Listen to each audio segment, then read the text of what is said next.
Crocoblock just entered the page builder arena, but they're doing things a bit differently. With Crocobuilder, there is an AI assisted workflow from the jump start. Here's a couple of sites I was able to create with Crocobuilder and Claude Code while testing. One of them I used a design inside of Figma and had Claude Code built from that design into Crocobuilder. And in the other website, I was able to use just a screenshot from a website that I liked. In this video, we're going to get a first look at Crocobuilder, but also I'm going to show you how to connect your AI agent like Claude Code or Codex through the native built-in MCP to Crocobuilder and get started building websites. And while I'm showing you all this, I want to hear from you. Can you see yourself using an AI assisted workflow like this?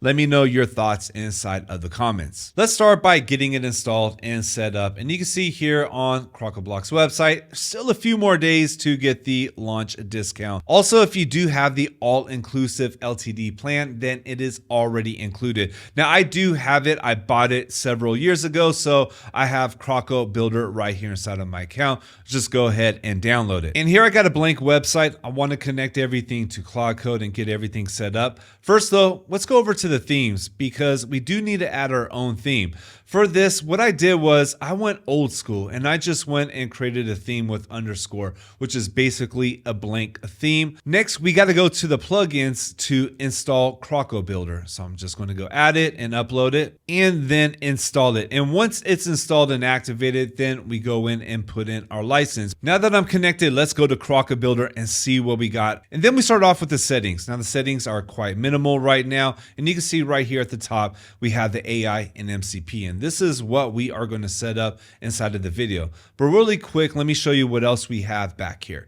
Now we have our LLMs. This is to help out with our AI workflow. We also have our versioning, so we could connect everything with GitHub. Now it's quite easy to do, and I've already connected one of my testing sites with GitHub. And then let's go back over to our dashboard. We have our theme builder. This is interesting, and this is something too I want to go in a little bit deeper. I might do something in another video on this.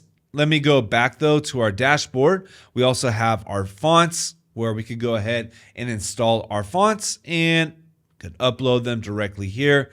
Very simple process to do. But back over here to our dashboard for the MCP. The first thing I want to do is connect Claude Code and get it set up. So this way I can start building out my pages and just speeds up the whole process. So let's go ahead and enable this. We're going to have our name and URL. We're going to need that. Let's go ahead and save it. Now, once we save it, we're able to create our bearer tokens. So I'm going to create these tokens and you don't want to share them with anybody. Don't worry, they'll be deleted by the time you see this video, but we're going to need these in order to connect Claude Code or Codex. But really quick, take a look at what else we have. We have our pre-built AI skills as well. This skill actually worked very well in a project that I just tested, which is building a website from a screenshot. And we have several other skills here as well as some more MCP tools. So it's built this way from the jump start, and this is where I was spending most of my time while I was testing. And actually, as more updates through the beta came out over the week while I was testing, a lot more was added here. So let's go ahead and get a jump start. The first thing I'm going to do is set up a new project inside of Claude Code. I'm going to use a desktop app. This pretty much works the same though if you're using Terminal, VS Code, or Cursor. I am going to connect the folder, and since this is inside of a localhost, I can find my local folder here. This is the site that I'm working on. I'm going to take it to public and open. Let's go ahead and trust it. Now next, you could use Sonnet for this, or you could put it in Opus, but you're going to want to put it on all the way to the lowest effort. This way it is fast and it doesn't overthink. You don't want it to overthink when it is connecting things. So let's go here and just tell it, let's connect the MCP for Crocobuilder in this site. We're going to keep it very simple. Now let's give it the name, URL, and the bearer tokens, just like this. And let's let Claude connect this for us. And that took less than a minute, actually just 45 seconds. Once it's done, now we got to go in and close Claude Code, come back and restart it. Once it's restarted, let's check the connection. When I test it, I always give it a task as well, just a very simple light task, usually to list off pages or plugins or something. For this, I'm asking it to list what skills are available. I want to make sure those skills that Crocobuilder has that we just saw, they are ready for us to use. All these skills right over here. You can see it is passed, it is working. So let's see. Okay, we do have all of our skills connected. This means we are ready to go and get started building. Now I'm gonna run a test and I'm just gonna have a little bit of fun right now. What I'm gonna do is go over here to Tailwind. I'm gonna grab a screenshot. Let's drag this over here and just get started building something. And I'm gonna give it this prompt and I'm gonna tell it to use a screenshot. I gave it the URL and then asking Claude Code to also create the design system with the design tokens and variables as well. This is very low fidelity right here, like low effort for what I'm asking it to do. But what I'm doing is just showing an example of how we can get set up, creating that design system, and then we'll take a look inside of the builder. Okay, it finished. It did take a little bit of time, but that's because we're setting up our design system first and creating that framework. But let's go into pages. We can see it created a page. Let's take a look and see what it did. And this is just the first quick shot just to show you how, look it's connected and it actually works. But now let's take a look at the actual builder and see how things work on the builder side. Here's something I was working on this morning. And what I did was I got a screenshot from this site right here. It's a template that I found inside of Framer. And what I did in this was go through section by section. And I just had in filler images. So we're gonna fill out those images. But what I did was build it out closely, just section by section, took a little bit more time and was able to get far better results. Now, another thing that I did do as well was I built this page out. Now, this page, it needs some more work. Some of it was good. It took a little bit of time, but that is because I used this design inside of Figma. And all I did was go here, right click it, and I went to copy link selection, took this over to Claude Code and said, hey, built this out. And it did, it did so-so on it, but it would take a little bit more work. Let's focus on this site here though, because this one is the one that I actually learned from. I'm going to go here to edit page, edit with Crocoblock, and now we're inside of our builder. So what I learned from my first experiment with Figma that took a lot of time was to first build out the framework. We're going to find that over here in our tools, and we're going to see we have our CSS variables. So the variables have all been created, and you could take this from a screenshot, a URL, a Figma design, and you could create your design system first. And then you're able to go in and make edits directly into your design system. Same thing for our CSS class manager. Now this part's pretty cool here as well. We could go to one of our classes like this bento grid class, and you're going to see we have controls to edit the class directly inside of our control panel, but we could also select on raw CSS, and we could edit it directly inside of the raw CSS. Sometimes for some of us, this is going to be a whole lot faster. Now we could go to one of our simpler classes right here, like the body text. If we take a look at the raw CSS, you can see like we have a 1.6 line height. I want to change this. I want to put in 1.75 because this is what I use for a lot of my body text.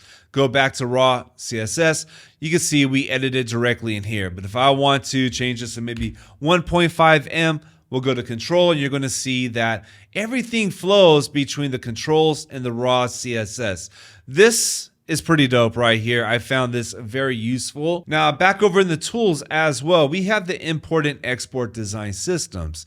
So this right here is going to play a big role in streamlining the whole process. Even if we are building with Claude and we're telling Claude, hey, build out this landing page, we could set up our design system first and then have Claude follow our design system. And you could even use Claude to build out a design system, go back in here and fine tune it yourself, making it your own and create a starter design system. Now let's go back out. Over here, we also have a query builder. I'm going to have to take more time to go through this. There's a whole lot already inside of this first version.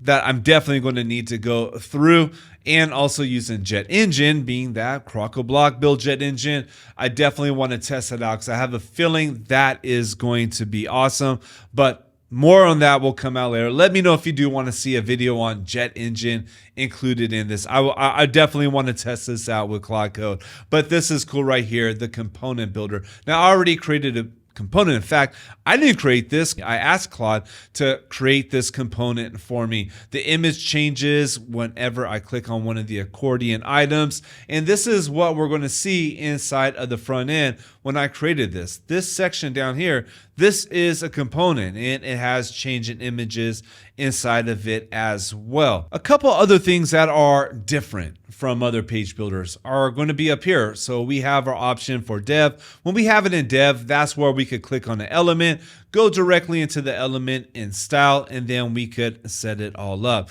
And again, we do have that two-way sync constantly between the raw CSS and with our control. So if I want to center align this to the left, if we go to the raw CSS, it's going to text align left. And in fact, we could just write CSS inside of here. You know, I could go in font weight 700 and it should turn to 700. So we do have it at font weight 700. I just didn't install a font on this yet.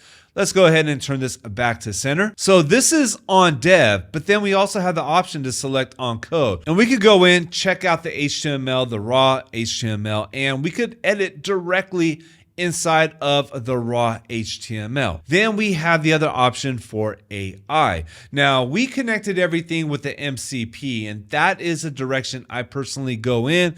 That's the way I like to use my workflow because I do have a Claude subscription. I got an OpenAI subscription.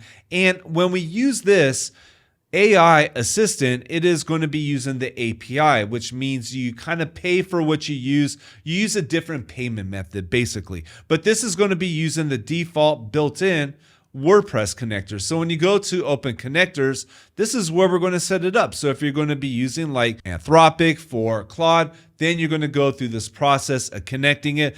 I could see where this is going to have a big advantage because you'll be able to go in and say, hey, I want to find a new image. I want to change this. I want to maybe center align this content instead of aligning it to the bottom. And you could just go directly in here instead of going through Claude Code like I would do here. Or, you know, you could just go in through the code yourself and change it inside of the builder by going over here to dev. And then we would go in through our display. Claude did not do me justice on this one. It set me up a block instead of flex. It's going to take some training, definitely, when it comes to Claude and connecting it to it. Got the job done, but it's about the way it gets it done. This is why we still need a professional inside of the mix to make sure this gets done right. So don't start thinking that my client is going to be able to do this, because your client won't get the best results or good results. Really, I mean, you get something that you can see, but you know. Anyways, another topic. So we could go in now and let's say we do get a jump start. And it looks like the changes didn't happen in the builder. Again, this is a very early start and a very early look. Let's go back and take a look at the front end. Okay, we need to center align that. So it is working in some ways. In some ways, you don't see it in the back end. But look at this is beta right now. So let's go ahead and take a look and see what we're working with in the front end. Okay, I want to change that image now, because what Claude did was I spent about a good, I would say about 45 minutes just going through each section by section. And every time I put out a section, first time it would be very close to it, or it would be completed. This section right here took one shot. So did the header. Actually, the banner was one shot. I had to give a second prompt to make sure to put the header on an overlay. And then down here, this one took a few prompts, but we built out the component that could be reused. We got good results. All in all, it took about 45 minutes. Now we have that start. This is where we go in and make our final touches. I'm going to go to my controls, my background. Let's go ahead and choose an image. From here, I'll go ahead and load this image. Let's go ahead and save it. Take a look at the front. And this is a good start right here. I'm just going to go in and fill in these three images really quick, just to show how quick we could get some of this going. Okay, this is an actual image element. So we're going to go choose something, and I'm going to go a little bit, I'm already going a bit faster with this. And okay, we'll put some health focused images here. Let's see if I got another. Okay, no, I don't, but that's all good. Let's go ahead and put something of a healthy meal here. We could go in, find 3 more. Okay, so this is going to be another image, and I'll add in 2 more images, and let me just fill in these last 3. Okay, one thing I am noticing doing this is it remembers where I'm at. It's a very something similar to bricks. If you use bricks, you know that how quick you can move within the builder because it remembers where you're at. You don't have to start over like you have to on some other builders, which is great. Okay, let's go ahead and save this. Take a look in the front end. And now we have a pretty good jump start to a decent site. And this, it did not take too much time setting all this up. Back over here inside of the builder, let's take a look and see everything else that we have. Now, go over here to the plus, and we can see our elements. Right now it's still very basic. It's very early on. We do have our components here. So we're going to see this grow through time for sure. This is just a very first launch, but already on the first launch, having this AI focused workflow, this is where I see us going right now in WordPress or wherever we're going as website creators, as web designers. And it's pretty interesting to see how they have done this from the very jump start. If we go into the builder, a lot of this is going to feel familiar in many ways. There are going to be our variable selectors where we find them. So for an example, we could choose our variables like, okay, I don't want this to be super large, but you could choose your variables here. We also have our dynamic data. So we have all of that already inside of here. When we go into an element, we're going to have different options in the tab. We're going to be able to copy. We're going to be able to edit. And then we also have this gear icon. It's going to take us to general. So we could edit a few different ways. This is going to be very familiar to class-based builders. We're going to be able to put in our own headers. So let's say header XL. I'm going to use my style here and I'm going to hit enter. My initial thoughts so far from my experimenting on this in the last week has been, this is different in the fact that it is focused on the AI workflow, but also the quick access to just edit directly inside of the code, especially if I just want to go to one element and I don't want to go through clicking on everything.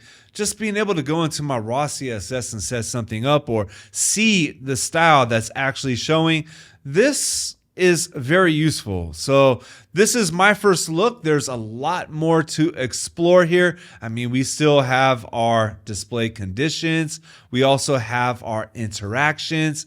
And then we also have our states as well. Our hover, active, focus. There's a lot here to get started with. So for now, the direction I would go in for the rest of this page is I would go back to the website that I am trying to emulate. And I would continue going through section by section, sending that to Claude Code. Like, okay, let's work on the next section. Let's build this one out. And then making little tweaks to it. I would also say the first thing to do on this is to get the design system going, because I mean, whenever I'm building something or just designing in Figma, building out in bricks or whatever it is I'm doing, even inside of Claude Design, the design system always comes first. So it's good to see we do have that from the very beginning where we could import and export. But I look forward to seeing how this grows and evolves and hearing your thoughts on all of it. And that's a first look at Crocobuilder. It's still early on, it's in beta, but it's moving fast, and I really look forward to seeing how it grows, evolves, and matures, especially being the AI assisted workflow right there from the jump start. This to me excites me, but I really want to hear from you. What do you think about it? Can you see yourself using something like Crocobuilder and this AI assisted workflow with your AI agents?